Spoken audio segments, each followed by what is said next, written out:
not uncomfortable.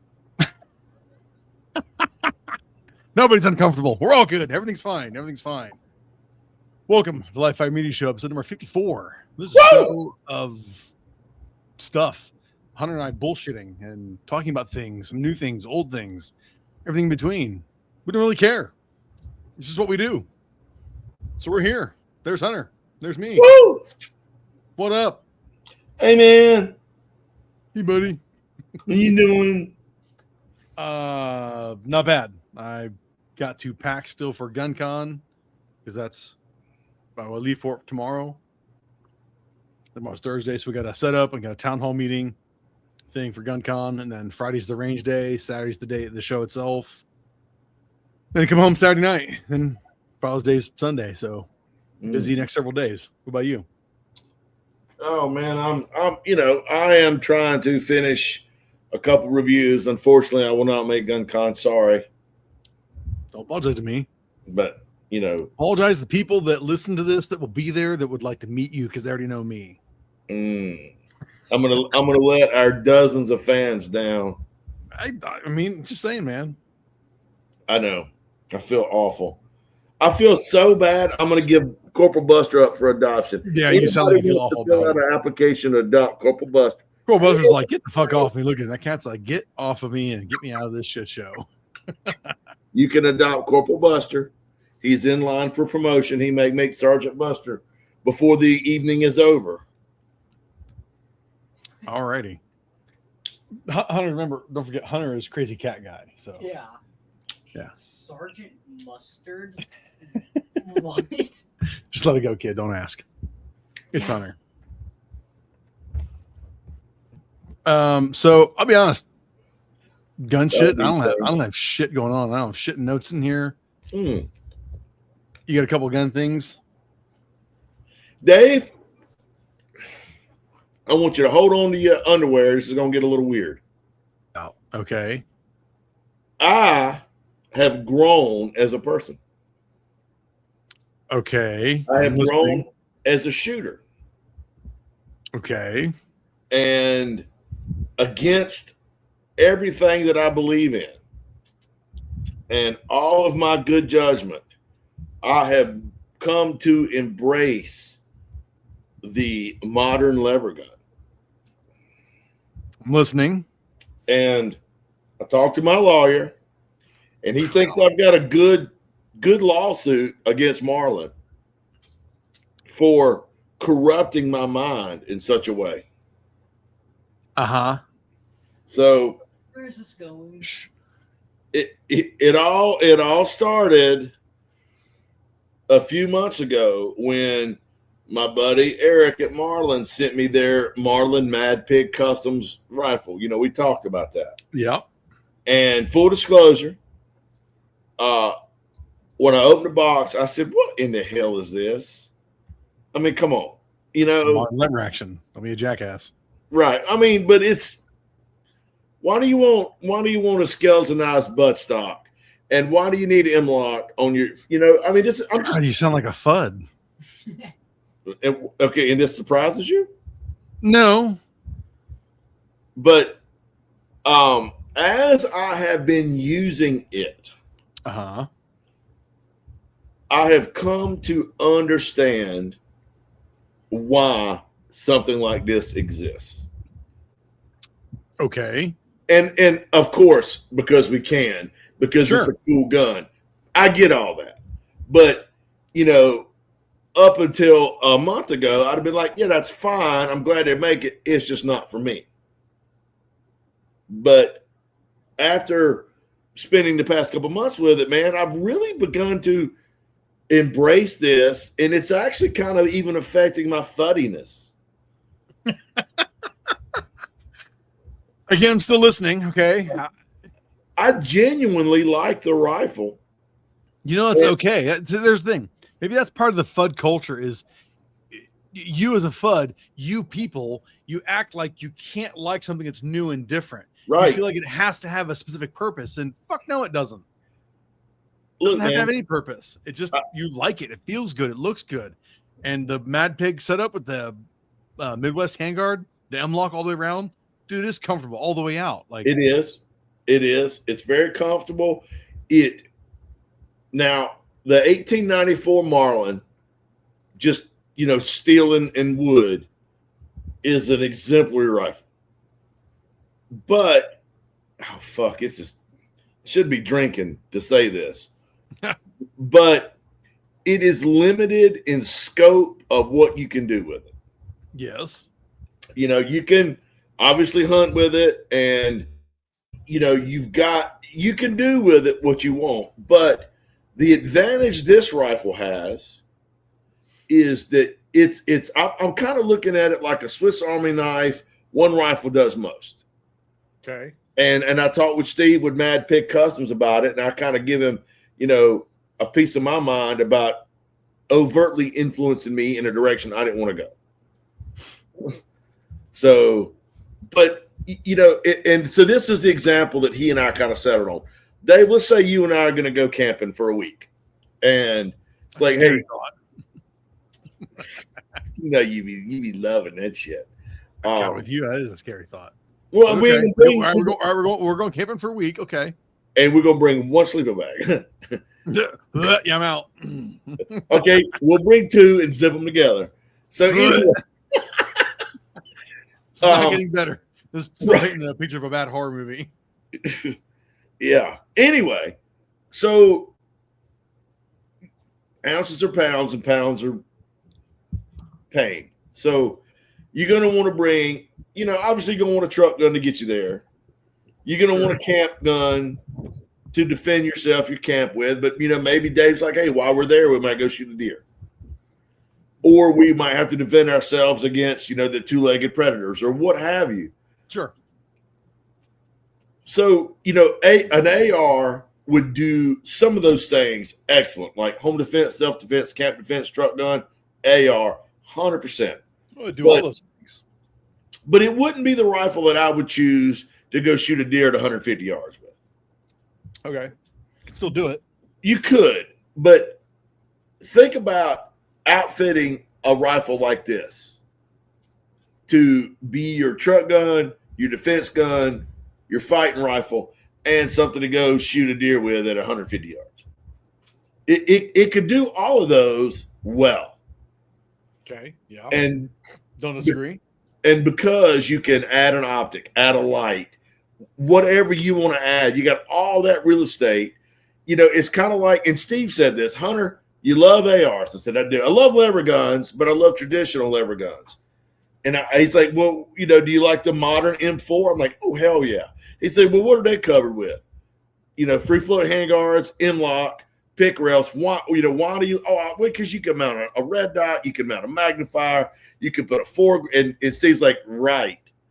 So all those things marry very well to an AR. Why wouldn't they marry equally as well to a lever gun? Well, traditional one, obviously they wouldn't. And this right, but this they would. And so that's kind of when I went, damn, dude, you got a great point. So hey, you do realize that I was like the original guy that ran lever action in an all night vision match. Mm-hmm. And as a modern lever action, I used a Henry, but that I built up. Yeah. I know the things you're talking about. Like that's so yeah, no, it absolutely because it still falls back to because you can. Right. Modernize the lever action. Because did the lever action, did it really kind of die because of the bolt action? Yeah, as a service rifle, it certainly did. Mm-hmm. It came out and had a very short life because the bolt action beat it because the handiness of, again, from using my lever action, being dug into a trench, lever in the dark, it's a bitch when you can't see and your hand hits and you're hitting the wall of a trench and you realize you got to back up to fully actuate it to load. Whereas the bolt action, it's all right there. Mm-hmm. I get it. But at the same time, the lever action, it still works. It's 50 state legal. And that's with everything. That's something Steve and I talked about too. He's like, Hunter, you go out of town, you take a rifle with you. Damn right I do, Steve. Right. And he's like, well, what do you normally lean toward? I'm like, I got a little 11.5-inch SBR. He's like, well, but you can't take that to a lot of places. And while it is true, it is also equally unfortunate. Now, there's people that's going to say, well, the hell with the law. I don't give a shit. The Constitution is about, and I hear you and I agree with that. but I am going to obey the law even if I disagree with it. Right. No, I'm totally with you on that. Like, yeah, sure. If you want to be ungovernable, fine. Be ungovernable. Do whatever the fuck you want to do. Fine. But we're not lawyers. We're not going to give you lawyer advice. But the reality is, if you want to do shit the right way, well, there are ways to do it. And I don't want to get jammed up, in Connecticut because I brought an AR and I was, right. Versus, Steve's like something happens, the trooper pulls you over and he looks over there beside you and he sees a SBR with a bandolier of ammunition and 5 magazines. They're gonna be like, "Where the hell is he going on?" But you see a lever gun laying, they're like, "Oh, it's a cowboy." Even this is so less visually threatening. Well, and that's something I think you and I have gone into that several times. You have about the whole truck gun aspect of it. Whatever your opinions are, truck guns, for those listening, I'm not gonna say don't give a shit, but don't give a shit. Opinions or whatever. But yes, having something that is mildly less threatening looking could, not saying it will, could help your case being less of an issue. Sure. And that's ridiculous. Like that in the back there versus an AR, because God knows not all cops are gun guys and they can see an AR and they can still be ignorant, think it's a scary, evil weapon of war. Right. Lever action. They're gonna be like, the fuck's this redneck hilljack shitbag doing? and I will agree that is a ridiculous premise. But I'm also going to say it is factual oftentimes. Well, dude, look at it. What was it? The French for their, I think it was police will run the Ruger, the full auto Mini 14, the AC 556, because of the wood, because it looked less menacing. Yeah, there is psychology to that. I'm not going to argue that. I mean, we can argue all along and say we think it's stupid. Well, it's because we're logical, rational human beings.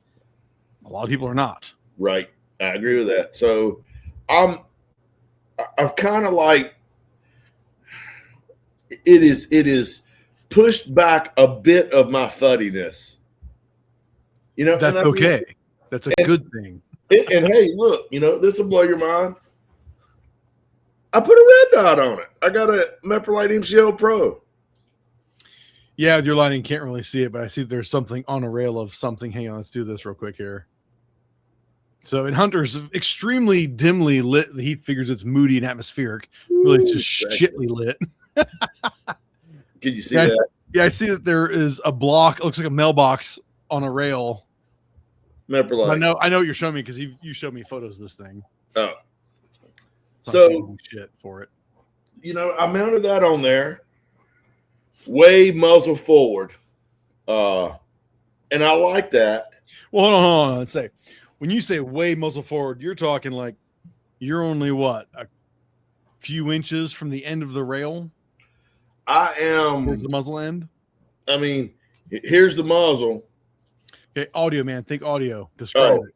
Yeah, so it's probably 3.5 inches from the front sight. Oh, if you're looking at this photo, you see where the sling swivel stud is on the bottom of the rifle? That is about the center of the optic on the top pick rail. So again, for anybody that's not watching, because primarily our hit is by audio. Yeah, Hunter, you've mounted your red dot extremely far forward from a traditional position. Yes. But it's a red dot. It doesn't care. It doesn't matter. I called Meprolite and I'm like, hey guys, I got the NCO Pro and I texted my buddy. I took a picture of it and I texted my buddy and I'm like, this is where I've got this mounted. Is this technically incorrect? And he's like, technically no. There is no correct or incorrect. But he said it is very unorthodox. And he's like, why did you mount it that far forward, Hunter? And I said, well, 2 reasons. The first reason with a lever gun, and I with an AR, you're never going to mount it that far forward because now you're mounting an optic on a handguard that is not tied to your receiver, and that's a no-no. But with this one, so with an AR, you would never mount your red dot that far forward because now you've got your red dot mounted on a handguard that is not tied to your receiver. Well, hold on. Let's back up some shit here though too. And you and I discussed this a little bit Saturday. We did. Don't mount an optic to your handguard if it's a 2-piece clamp on, something like that. But modern handguards, it's like when they say don't bridge your receiver to your handguard. I'm sorry, people. I've bridged shit for years at times, and guess what? Never had a problem hitting shit accurately all the damn time. Modern materials, modern building. You talked about Barnes, how he's got such an extended barrel nut, Yeah. and you throw on a rigid handguard on top of that. I'm Yeah. sorry, it's not make that much of a difference. Now, that's not the case for all of them, because look Right. at Sig. Look at Sig's current gen. It's not the MCX now, the Spear. There's guys posting all the time how off center the handguard is, or how much play that it has. So generally, yes, I would say don't mount your optic out in the handguard. Right. And I'm speaking in general. If it's rigid enough, it's not going to hurt anything. Sure. If your shit holds zero, and I'm speaking in generalizations for this particular point. Sure. But since this handguard and pick rail extends the entire length of the barrel nearly, when I mount it that far forward, it gives me a lot better peripheral vision. Because I don't have the red dot here where my brain is naturally focusing. I've got it so far forward now that even while my brain is focusing on the red dot, I've got this great periphery. Think like a scout rifle. See, what I'm trying to actually understand is the size of this optic. It's not very big. Well, but I want to understand, like, what is it compared to like an RMR or an Acro? It's bigger than that. Okay, but smaller than like a T2 aim point. Yeah, it's probably 2 inches long, 2 inches tall, and an inch and 3/4 wide. It's maybe a little bigger than Acro. So it's bigger. Well, hold on one second. No, it's fine. It's just interesting to me. I'm trying to look at some comparisons to it. Is like I told you Saturday, I think you called me first on asking about, are you gonna get picked on for putting it out that far? All right, which what I tell you, yes, you're gonna get picked on. People are gonna be like, why in the hell did you mount that far out? The reality is, it doesn't matter. If it works for you, that's all that matters. That's your rifle, not mine, not somebody else's. So you can get an idea. Yeah, I know, but I'm still looking up online trying to compare it to something else size wise. Right. Like, seeing it by itself doesn't tell me as much.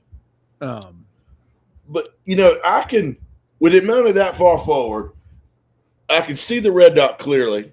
I can see the speed ring clearly. But instead of it being here where my eyes are focused this close, when my eyes focus that far down, I naturally got a little more peripheral vision. Part of I'm going to say with you, again, not complaining about it, is if you put that MCO Pro over the receiver on an AR and you ran that for a little bit and then took it off the AR, I think you'd more naturally put it over the receiver on that lever gun.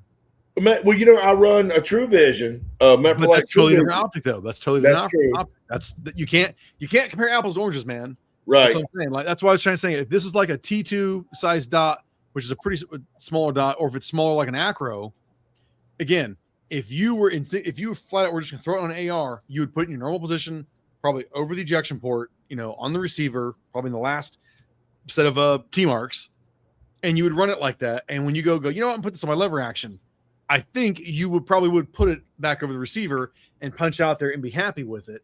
Maybe. But because you haven't done that and you're happy with it further out, fuck it. And I'm so used to a front sight that this is giving that feeling. It gives me like I am a few inches away from the front sight. So when I throw that up, my brain is already looking down range for the front sight. Right. And so I see that red dot and I'm not having to retrain my brain to run this lever gun with a red dot on it. When I started running a red dot on my AR, it was a pretty good learning curve because I was mounting it on the receiver. Where this, it felt so natural. Right. That I was like, oh. Killer important, dude. And I mounted it close. And ran it. I mounted about midway, and then I mounted it this far back. And I like this position better than the other ones that I tried. Right. So again, and what do I always say to you? You do you. And it's not just to you, that's to anybody and everybody. More people need to take that to heart of you do you. Right. What works best for you. Now, if you're going to ask people, you're going to ask the internet for a question, be ready for every answer from John's Barnes and tell you you're fucking stupid. Sure. That's just the internet nature of things. But if it works for you, then it works. It isn't stupid. And again, it's your gun.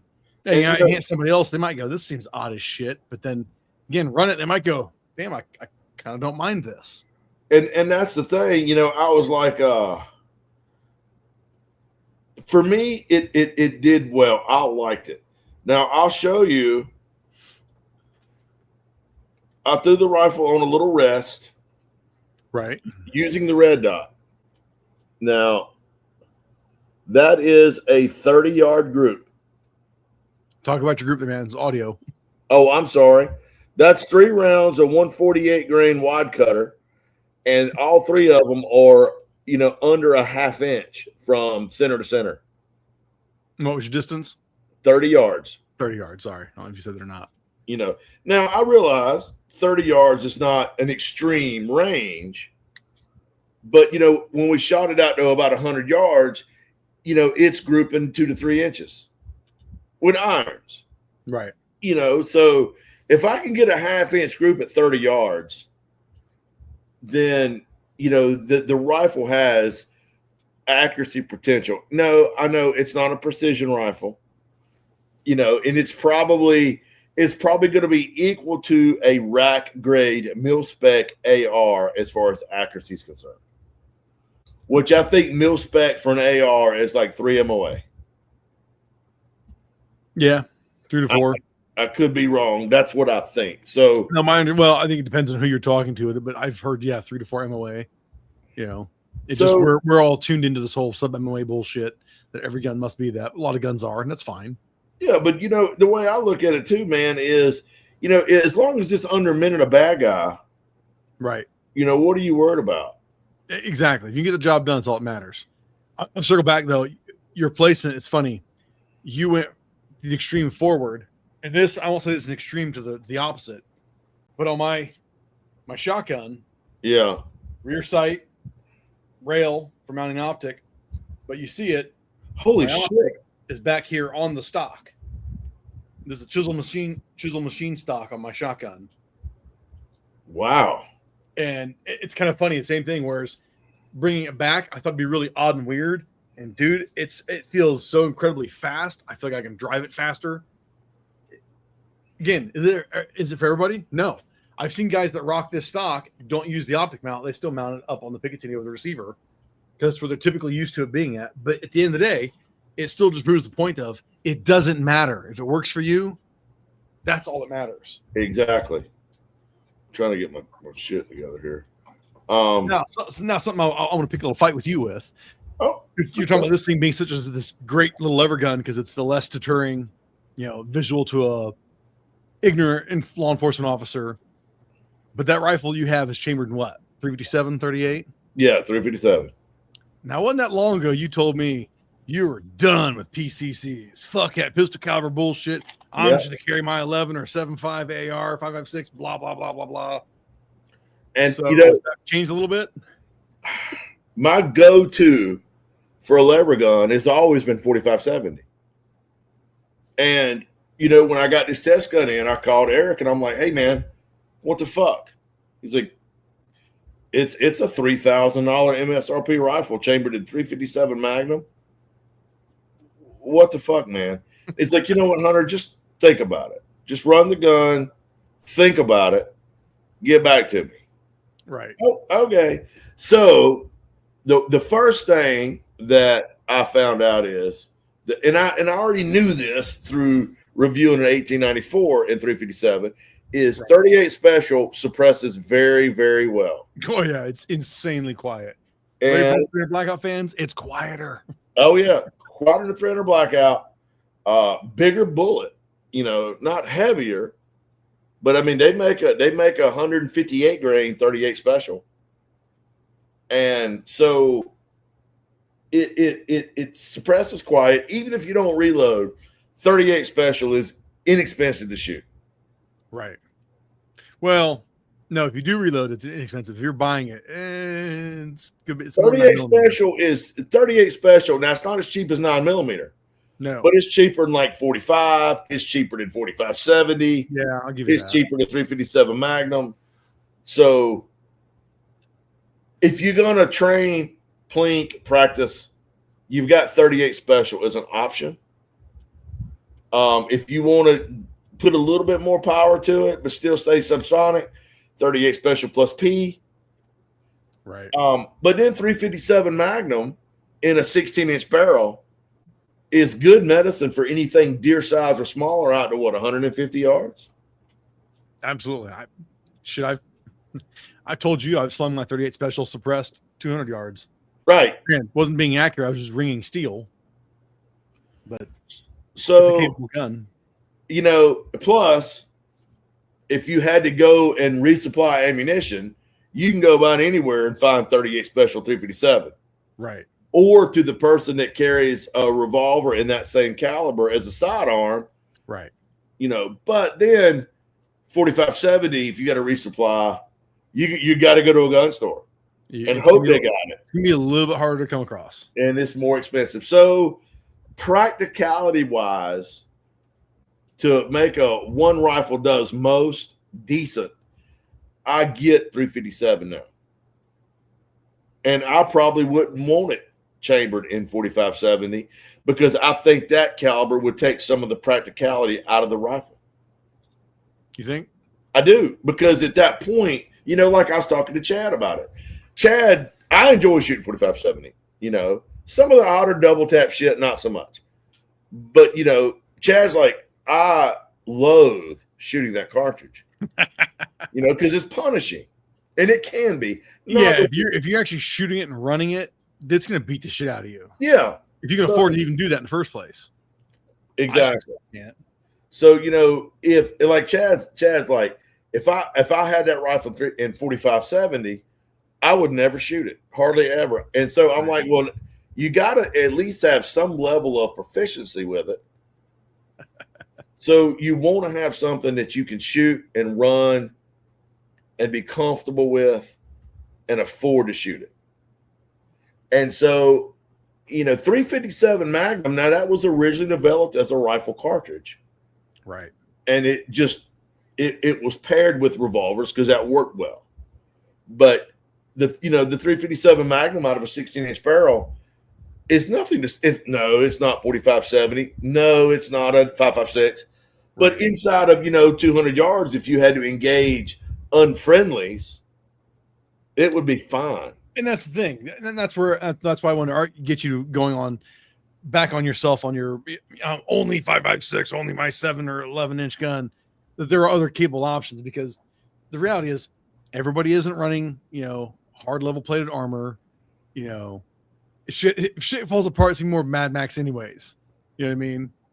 So anything is better than nothing. I still think 9mm is still sufficient, can get the job done. Is it the best? No. But does it get the job done? If you're comfortable run that thing, fucking go for it. Yeah. So, I think that when, and I was talking to Steve at Mad Pick Customs, and when I was talking to Eric at Marlin, and I'm like, Steve, kind of give me an idea where we're at with this rifle. Why a collaboration with Ruger, Marlin? He said, we took some of the most requested accessories for our custom builds and then put them on, for lack of a better term, a production rifle. Now, it's been slickened up a little bit.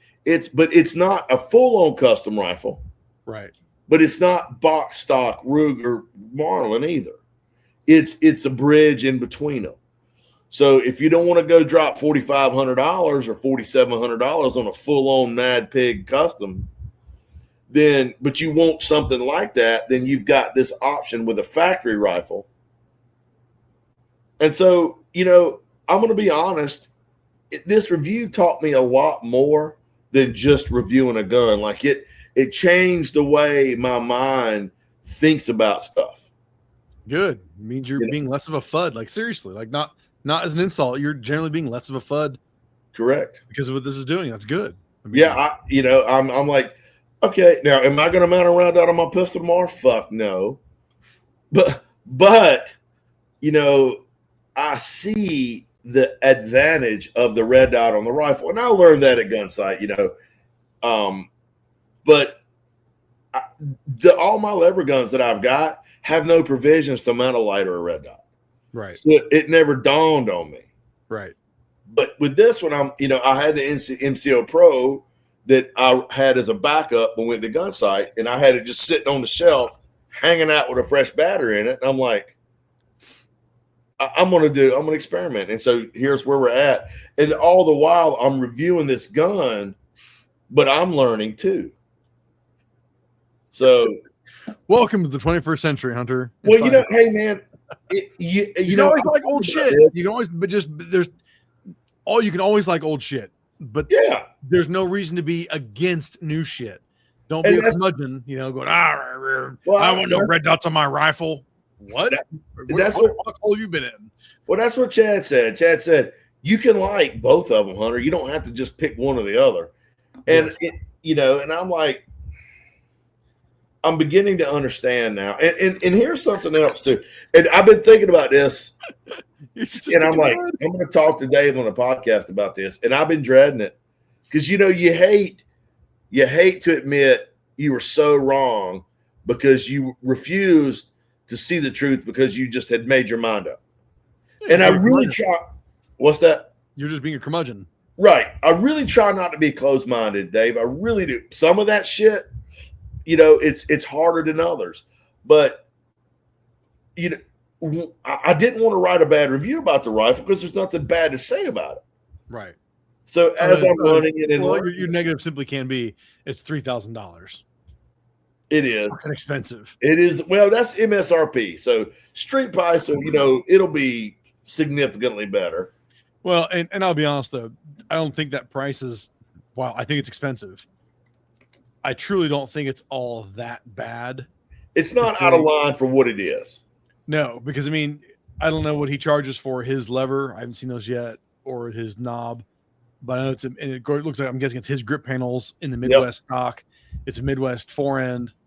I helped my cousin build his. My cousin's is built with Midwest. Mine's built with Ranger Point. And honestly, between the two, we have about the same amount of money put into them, on top of the gun itself. And I bet you in the end, we were probably well over $2,000 invested in these things. And then some, and then you're getting this thing also custom Cerakoted, So for what you and I'm not taking away from you building a rifle. I think that's great. But for what you built your gun for, do it again. You could just go buy a factory one for nearly the same money. That's what I'm saying. Pull it out of the box, put a little oil on it, and go play with it. That's what I'm saying. The only difference, it's just like an AR.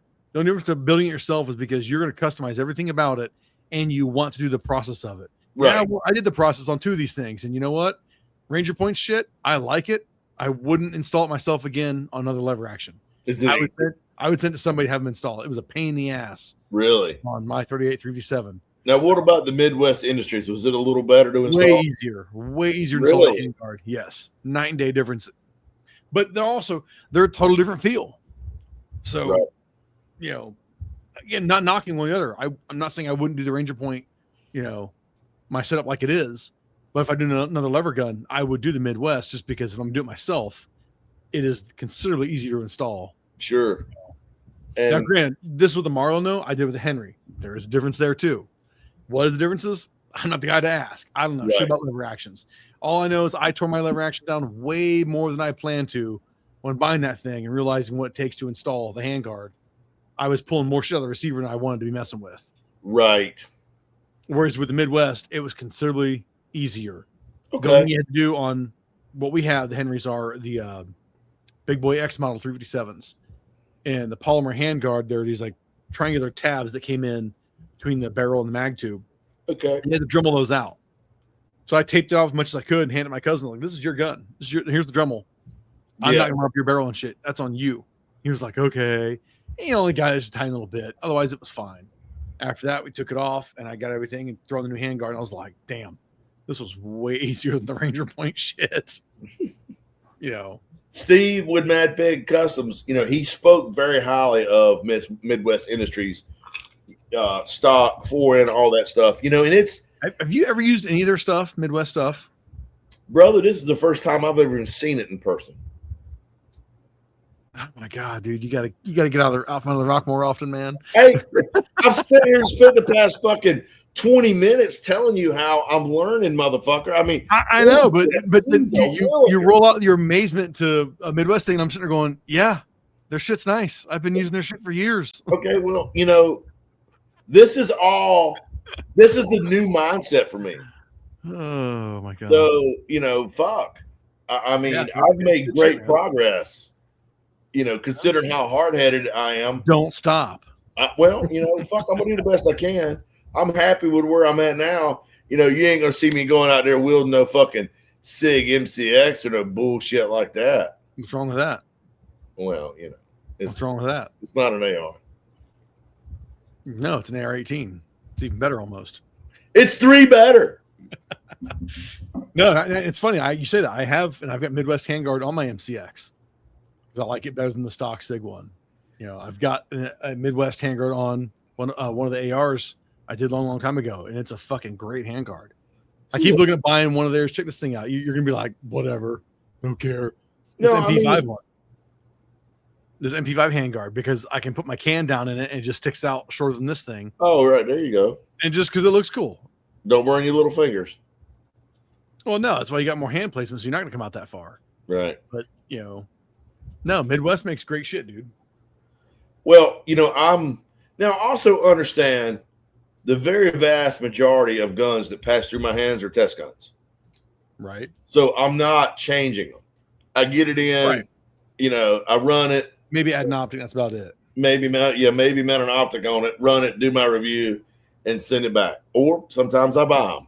Right. But so, you know, as a matter of fact, I was talking to the ATF today because I was looking through my bound book, and I've got more guns undisposed of in my bound book than I own personally. You know, and I'm like, holy shit, look at all these fucking guns that I think are mine, but technically they belong to my FFL. Right. So I don't have too many. I don't have a lot of guns. My Range Hot's got a pile of guns. But you know, I don't have as many as I thought I did. Right. So I don't you know, and then normally I buy it like I want it, and I don't change a whole lot on it and just run it. Right. So, but I'm learning, and that's you know. Here's another random one for you for more plugging of Midwest.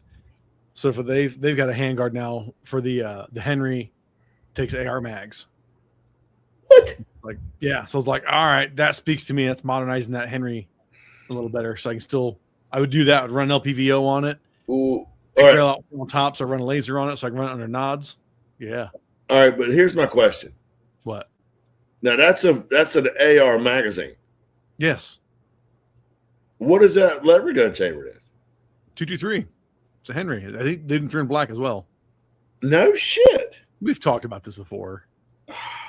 We've talked about this before Didn't because we? I showed Oh, you. you did, but there weren't no photos of it. Last time we talked about it, you went to Henry's website and there was not a photo of it. That's very possible.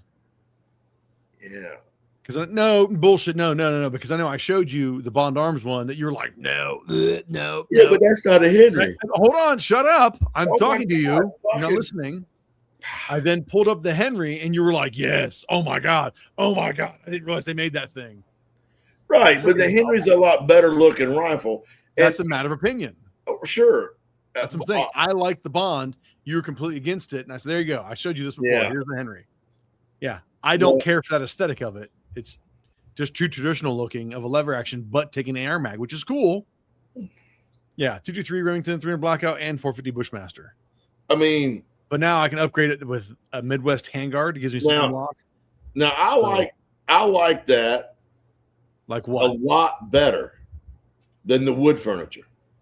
You do? You like the Midwest handguard? I do. Nice. Like if I bought that Henry rifle with the wood on it, I would absolutely go that route.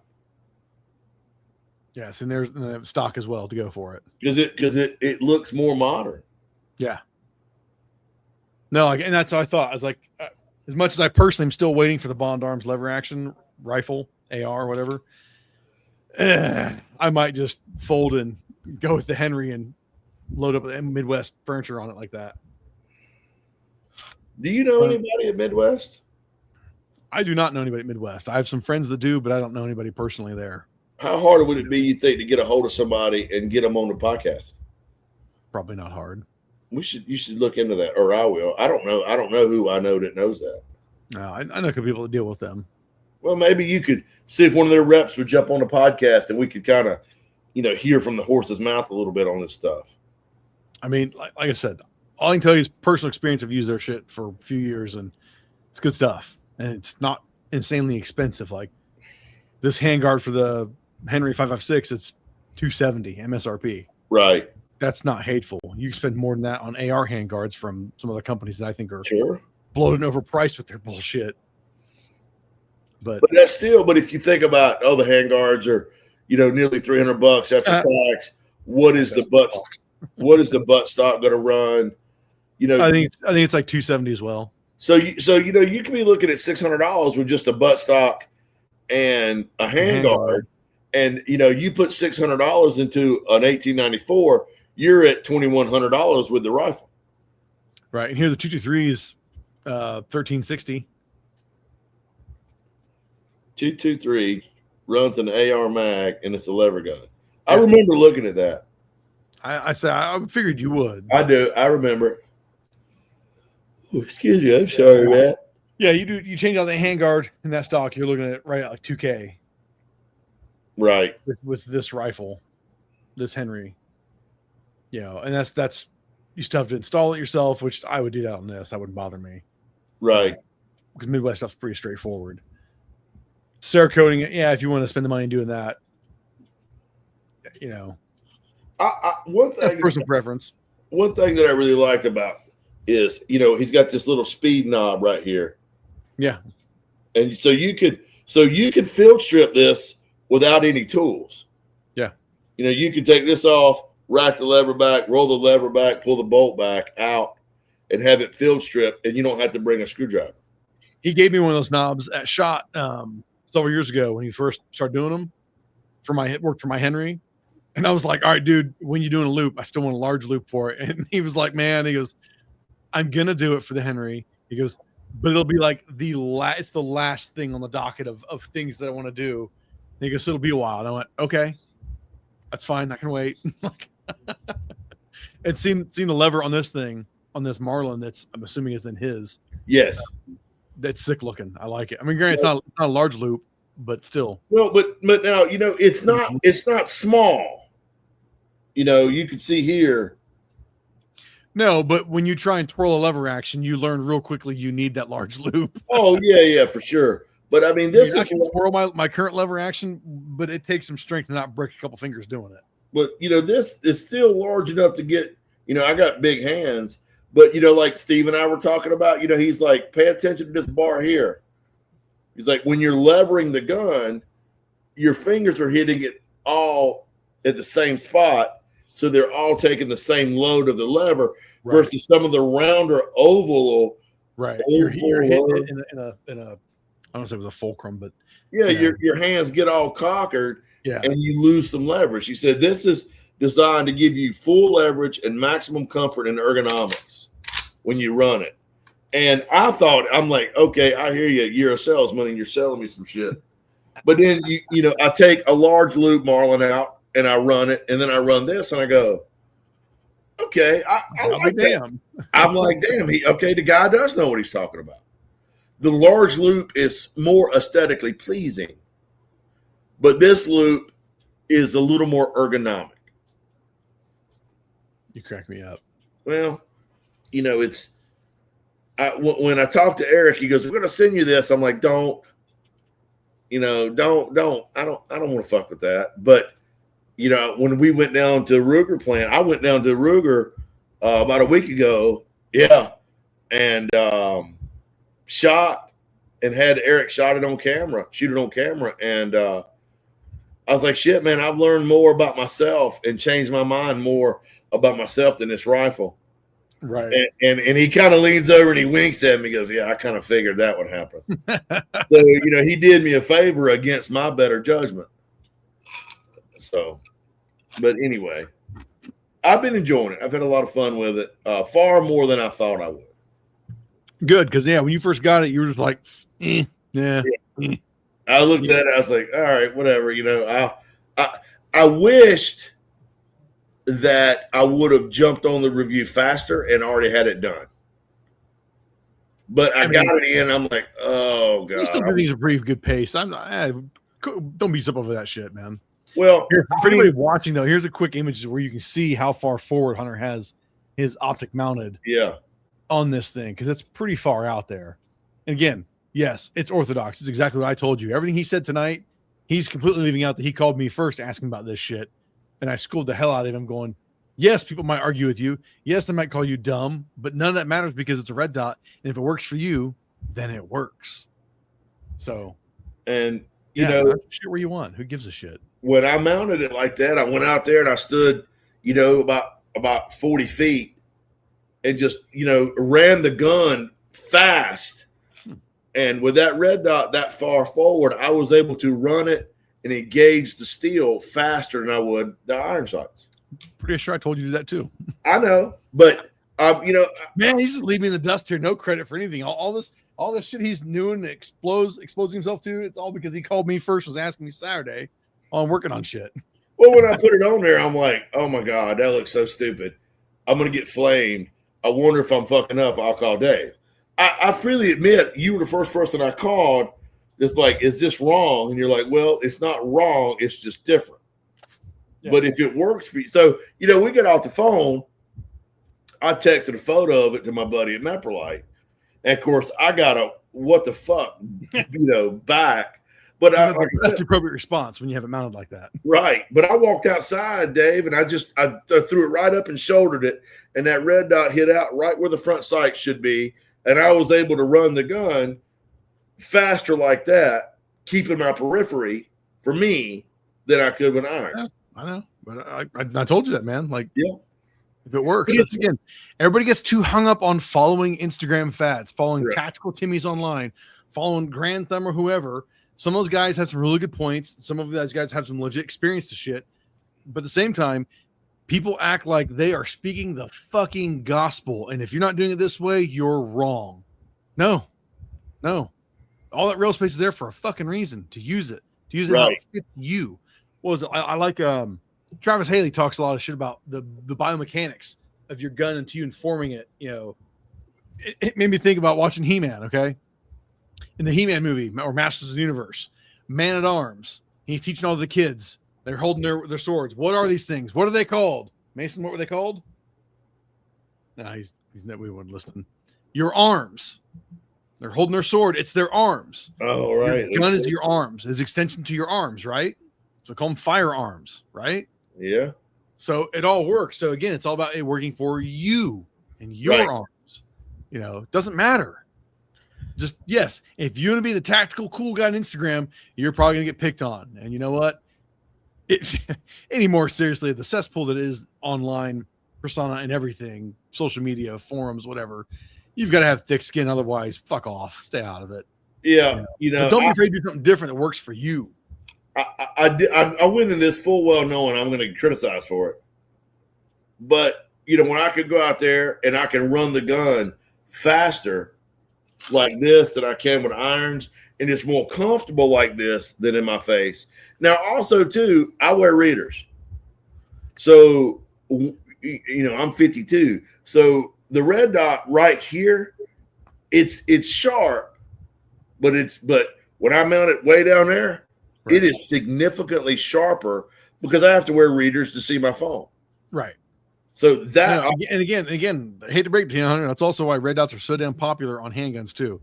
When you've got failing eyes, quick vision, it helps. Yeah, it helps. Obviously not with readers because you can't fucking reach with readers. But no, I know. But I mean, I've shot handguns with red dots on it, and I get it. It's just I'm not there yet, man. But it's easier. It's fine you're not there. Just make sure you're not turning your nose to going, why? Why would somebody make a new pistol with a dot on it, because sometimes you kind of get that way. No, I know I do. You know, because I'm old, set my ways, and I'm a bit of a curmudgeon. You know, but We've established that. I'm proving that I can learn a little bit outside of that. Wait. So in this case, it is you can teach an old dog new tricks. Yeah, man. I mean, how long has it taken? Almost 60 podcasts, and you know, a little bit of open mindedness. I applaud you, sir. But yeah, but that goes back to saying, if you don't learn something most every day, then you're doing something wrong. Right. You know, I learn shit all the time that I think, you know, I mean, I'm amazing at felling trees. I'm great at it. But I was cutting with this other guy, and he was a young guy. This was a little while back, you know, and he was kind of showboating a little bit. And I'm like, you know, here comes this damn little upstart, you know, kid about 30, gonna come over here and fell trees with me. I said, I'm gonna show this little fucker, you know, what it's all about. But, you know, once I started watching the guy, and he had some techniques that I'd never seen, and I walked over and I was like, hey man, why aren't, you know, what is up with this? What do you know, what is this and what is that? He starts, of course, he's like, oh, well, I just got out of damn, you know, believe it or not, they got a chainsaw school. Okay. They got one in Virginia. And so he's like, I'm not long back from going to a class put on by the state of Virginia and the Forestry Service on how to fell trees and how to run a chainsaw. And he's like, these are new techniques they're coming up with that I learned a few weeks ago. And I'm like, right. Okay. Then, you know, when he walked on here, I'm like, you would not show this little mother. And then I'm like, well, fuck, I learned something from him. Not kind of like, you know, Weaver stance, isosceles, you know, updating, changing what you're doing. Well, now I'm a big isosceles. Now I shoot isosceles 100%. I get, of course, that's when they taught us how to fight with a handgun in the Marine Corps, it was isosceles. So, you know, I'm just saying, be adaptive to new techniques and new things. Correct. I've told you this story before, but I'll tell it again. Oh God. Frankie McRae used to own 37 PSR, which is a range outside of Bragg. And Frankie McRae was a Green Beret instructor. And like, you know, when the people that are like the tree, you hear the word operator getting thrown around a lot, but he was a true operator. And I mean, I shot with him for a year, and I just thought he was fucking amazing with anything he picked up. And I'm talking to his brother after shooting with Frankie for a year. And I'm like, man, your brother is fucking amazing I was like, whatever he picks up, he is amazing with it. He's like, yeah, he was a Green Beret instructor for like 18 years or some shit. I'm like, oh, you know, okay, I got it. So anyway, we used to go shoot the Friday night fights, and that's a shoot house in the dark with your weapon bed of light. And he was ROing, and I got done, you know, and Frankie is one of the nicest people I've ever met in my life. True gentleman, but I'm just really, really good at what he does. And you know, I turned to Frankie. I said, hey, this is my first match. How'd I do? He goes, you know, Hunter, you did pretty good. You did pretty good. He said, you were in the military. So I'm like, oh, yeah, he's going to recognize fucking Marine Corps. Hoorah. And I'm like, hell yeah, I was a Marine. He said, when'd you get out? I said, 96. He goes, yeah, that shows. You need a fucking class. And I was like, damn. But you know what I did? I went and took his class. And I went up taking a couple classes from him. And I come away a better shooter because shit is constantly evolving. So, you know, and you know, again, I'm gonna say I'm a hound you, bust your balls because you open that can up. Of keep the open mind and take a class from some newer instructors that are out there, some newer guys that are well respected and well done. And just because I think you're gonna still find, even with some of those guys, that things are gonna be different. You might just start off going, "What the fuck?" But again, if anybody, you take a class and you don't come with an open mind, you're doing a disservice to yourself. Sure. Because you paid money for that instructor, and because you think you read books from Navy SEALs from Vietnam, you think that what they're applying is still the same today? No. Okay. Frankie's like, they're working on war doctrine all the time. He's like, you got Delta guys in a room, just, I'm paraphrasing, obviously, making shit up to see what works and what doesn't. Yeah. And then they figure out, wait a minute, this is actually working better. And of course, those guys are smart enough to know why. And then so you're it's going to be a constant evolvement. And of course, as new guns come out and new styles, then there's always going to be adaptations for that particular platform. Right. But that's why I had to laugh. I know I've told you, I've said on here before. A few years ago, many years ago, had a buddy who was with Mako. The Israeli group makes a bunch of handguards, grips, and AR accessories and shit. Mako group. Oh, I thought you were talking about like the body shop that they paint cars. No, well, sounds like that Mako. Yeah. But, all right. I think they've been absolved by somebody else, I think. But anyways, I remember asking the dude, I was like, why do you guys have so many pistol grips, so many vertical grips, so many like magwell grips? Is it because every fucking Israeli commando that's seen some action said this is the best way to hold it? And he goes, yeah, pretty much. He goes, so we just make it. So at that point, you just pick what works for you then. So right. Look at that. It all comes back to you do you. You do you, let it fit to you and work for you. That's the most important damn thing. And I agree with that 100%. You want to stack the deck in your favor as much as you can. Sure. And become proficient, with something that you like. And if I don't like it, but you run it well, then I'm happy. Right. Because I know you like AKs. I don't. They're fine. I respect them. I got like one, and it's all right, but I don't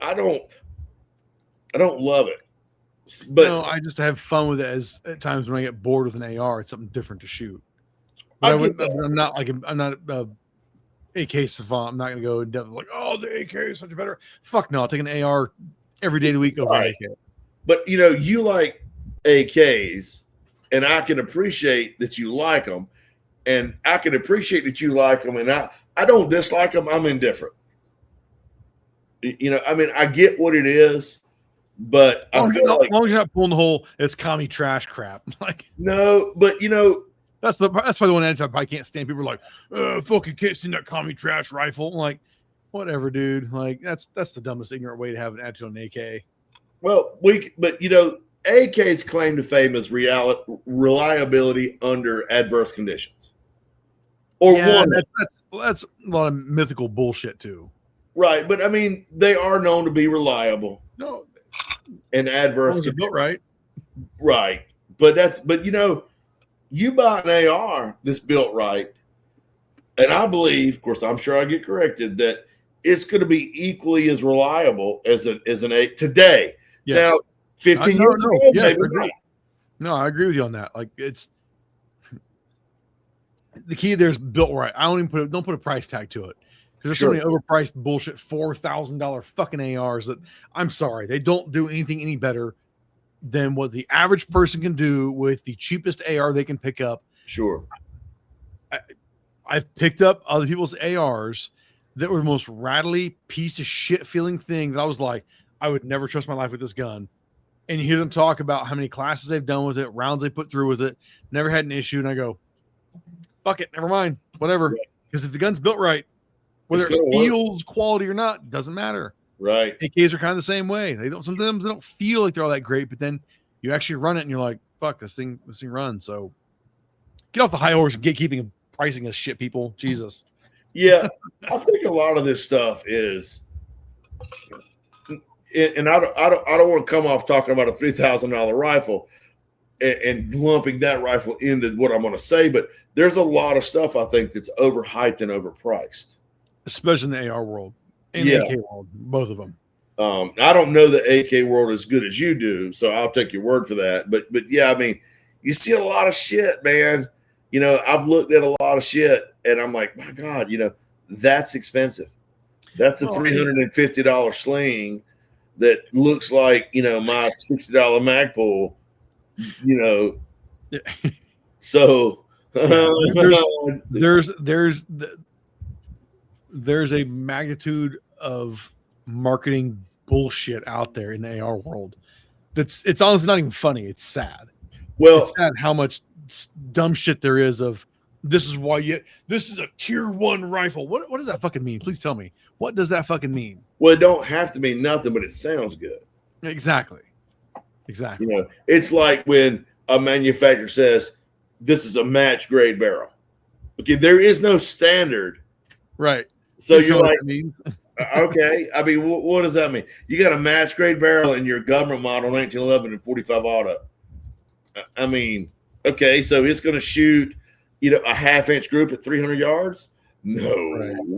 You know, but so yeah, they can slap a logo, you know, tactical this or high speed tier 1, and a lot of people fall for the marketing. I mean, Jack Daniels is the primary example of a product that is shit, but people love it because it's marketing. You know, yeah, no, I get Kimber, that shit, but I get it. Kimber is the Jack Daniels of the fucking gun world. Okay, they got a fucking amazing. You know what? I don't think you could go an episode ranting anything and not mention something how much you hate Kimber. Fuck, I hate Kimber. I know, no shit. I mean, people listen to you hate Kimber.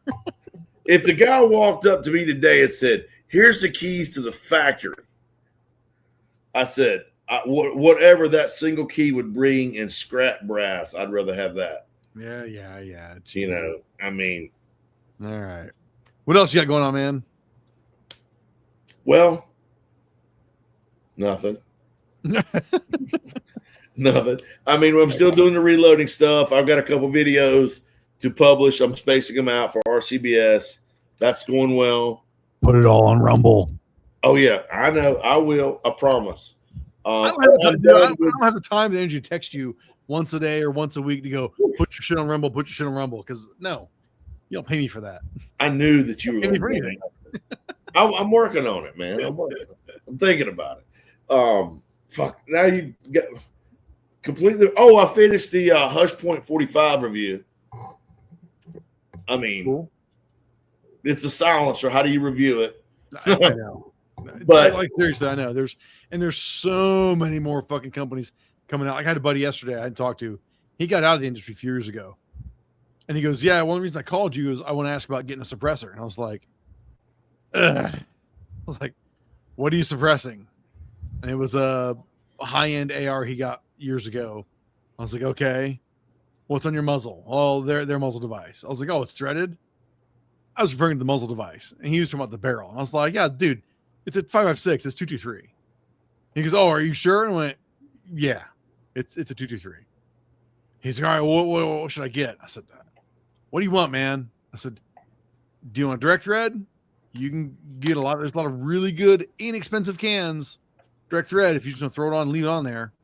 Or do you want to go high speed, low drag, quick detach, you know? Or do you want to be able to do both?" And he was like, "Probably just direct, because I'll just put it on and leave it on there, but what should I get?" Fuck, man. Do you want a lighter weight? I don't give a shit. I was like, fine, you know what? I was like, look at the Lyman's. This was the Sonic Core. I was like, they're like $300. I was like, I haven't used them, don't know anything about them. I haven't heard much reviews and shit yet, but there's the thing. How many reviews of cans are going to come out? They're like dog shit, unless the can actually is like dog shit. You know what I mean? Right. I'm sure there's some that are coming out there, or maybe they're out there and they haven't reviewed yet that are actually just shitty. But you know, for the most part, they're all going to suppress. They're all going to do their job. Yeah, that's like you get a silencer in for review. I'm thankful, but I'm like, well, I mean, I'm not reviewing it for reliability. It's not affecting the function of the gun. It doesn't affect. I mean, so all you really do is shoot some B-roll of people shooting it so they can hear the tone, right? And go, yes, it's cool. Yeah, and talk about it for 2 minutes, and then boom, done, which is fine. You know, I had talked to Chris of Echo Core about buying a real sound meter. Yeah. Like I've got a sound meter, and we might have talked about this. I've got a sound meter that measures the pressure wave, the whole pressure wave. We've talked about that. So I talked to Chris at CanCon from EchoCore at CanCon about buying a lab tested instantaneous sound meter, and we're talking $6,000 or $7,000. I don't think it's worth it, man. And you know what he said? He goes, Hunter, you could buy that and do your video. And he goes, everybody's going to go, it's in the wrong place. It's too far for the muzzle. You're too far. Commandos will fucking still rip you. Right. So Chris is like, I wouldn't spend it. He said, if you want to use the one that tells you what you hear at your ear, then he goes, use that because it gives people a number of what they can really understand. This is about as loud. This was 80 decibels to my ear. That's about like a blender, you know? Yeah. No, that's why I agree when companies talk about they don't want to put numbers of decibel ratings on the site because it's all so subjective. Right. So don't do it. But I don't want to roll back in that. We bullshit about that one. I'll say this: if one of the cool things with suppressors with handguns is holsters. This is something I'm working on, a review that will go on my page and for yours too. Okay. Granted, this is not a suppressed gun, but this is a suppressor holster from Hush Holsters. So it keys off of the light. Okay. TLR 1. I've also got one from X300, and this actually has a thumb release on it. Okay. But so basically, virtually any gun, as long as it has this light on it, and you can holster with any suppressor. I run this with my Osprey. I run this with Hush Point 45. What is it hanging off the side to the right? This whole big big black thing. This actually is another retention strap. Oh, okay. You pull it and bring it over. Oh, okay. I'm tracking you. And it's just another form of retention, so it holds it in place. Okay. So you have that retention, and then still you have the thumb drive lever release it. Okay. So, but yeah, so I've mounted multiple inland cans on not this VP9, but another VP9 and a CZP09. I've thrown my USP 45 in here, the Echelon, an XDM. So a multitude of guns with, like I said, the TLR7 or TLR1, the X300, and multiple cans. And yeah, this thing can holster anything, any can, damn near. Wow. Yeah. What's the MSRP on that joker? That I don't know. I have to look that shit up. I'll get back to you. Well, you'll see my review. Way to be on top of it. So, oh, cool. yeah. So, yeah. So suppressing holsters or holstering suppressed pistols is totally doable. I'd never Hush holsters. You say Hush holsters? Yeah. Never heard of. But well, look at my shock face coming from you. I guess you got a point, right? I mean, so you got much else going on? You know, man, not really. I mean, everything's wonderful. I have no complaints. You know, the subscriber base and the reach is certainly growing on YouTube. I can't complain about that. Right. I've got great traffic to Range Hot. Can't complain about that. So I really everything's golden, brother. I don't have shit other than like I told you, I'm going to GunCon, leaving tomorrow. But something I will print for you for your lever action is a quiver that's M-lock mountable. Please. To put inside the handguard, because I did one for a buddy. He's got a 45 Colt lever action, and I found somebody else's file that was for 44 Magnum. And me trinking in the 3D printing shit, I pulled up Tinkercad and I was like, man, I can probably like enlarge that thing to a 45 diameter, and I bet it'll work okay. Tweaked them all out because I think it holds like 6 or 8 rounds. Printed it up, got home, had somebody work give me a 45 Colt because I didn't have any ammo because I don't own anything in that. And I was like, all right, I'm like, it sticks. I'm like, it's a bitch to get out. I'm like, not a bad thing. Shove it back in there. I'm like, it'll loosen up over time, but there's still space in this design that's got an O-ring you can put into it. Oh. I think it's a clone of the Ranger Points quiver. Okay. But so I printed up for a buddy, get it to him. I'll see him this weekend. And at the same time, I think I've grabbed a couple that are 38 special 357 ones, and I'll print one of those and send them down to you so you can leave some ammo mounted on the gun because you know what, it looks cool. I mean, one thing I think is cool is having ammunition mounted on the gun. Even like my traditional lever guns, they've got a butt cuff on them. Yep. in the event, God forbid, you got to grab your rifle with a light on it and head to something. Yep. You want more ammo than just what you got in the gun. So if you got a quiver or two, holding an extra, 10, I've got 12, two on mine. I've got the one in the back on the stock, and right? the one up front just past the receiver. And again, going to Moon's Out, when I ran that thing, I pulled from both of them, and on my belt, on my dump, or not my chest rig, I pulled from everywhere to try and make a fast, easy reload. Because at the end of the day, there's no such thing as a fast, easy reload. Not for a lever gun. No, I mean, it ain't like swapping mags and hitting a bolt release. No, not at all. But it's still fun. And I'll say this, Chad and I were talking about this the other day. For just pure fun factor, I don't think anything can beat the lever gun. Yeah. For just fun. Yeah. I mean, obviously the AR is still superior rifle. We're not talking about, but we're just talking about fun factor. I know, but if you don't say that, everybody's a lever action, and I'll give one more, and a pump action. Yeah. Fun. They're just fun. Now, I'll still take my semi-auto 12 gauge, my 1301, over my 870. Sure. Sheer fun factor though, that pump, even my KSG 12, that pump. If you're just going to go out and clean, run. Yeah. And I would go so far as to say, for me, I don't think there's a more fun rifle to shoot than a suppressed lever gun and a 22 long rifle. Just for fun factor alone. Yeah. Because I don't know, man. That 38 special suppressor is pretty fucking cool. It does, but you can go buy. You still gate load it. You know what I mean? You could go buy a brick of 22 for still cheaper than.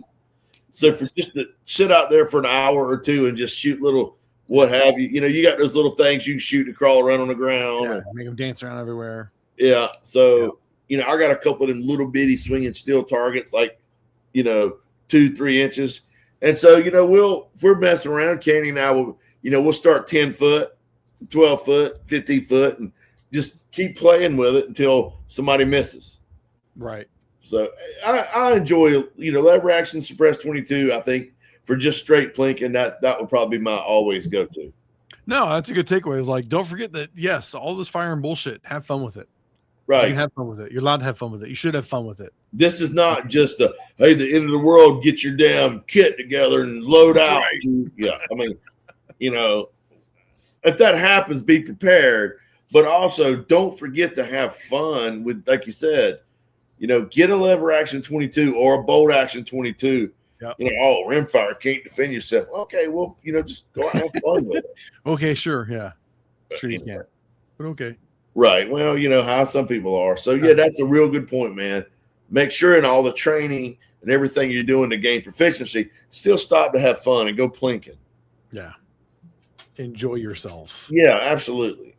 Oh, puppy dog. You go out. All right. Well, let's wrap it up, buddy, because I got to go pack for GunCon. All right, brother. Well, I want you to be safe. Get some good photos and what have you. Sure. If you can. Don't if you don't. Yeah, right. It's going to be busy. It'll be fun, though. All right. Well, be careful. All right. So, where are you at? Where to find you, buddy? Ranchhot.com, y'all.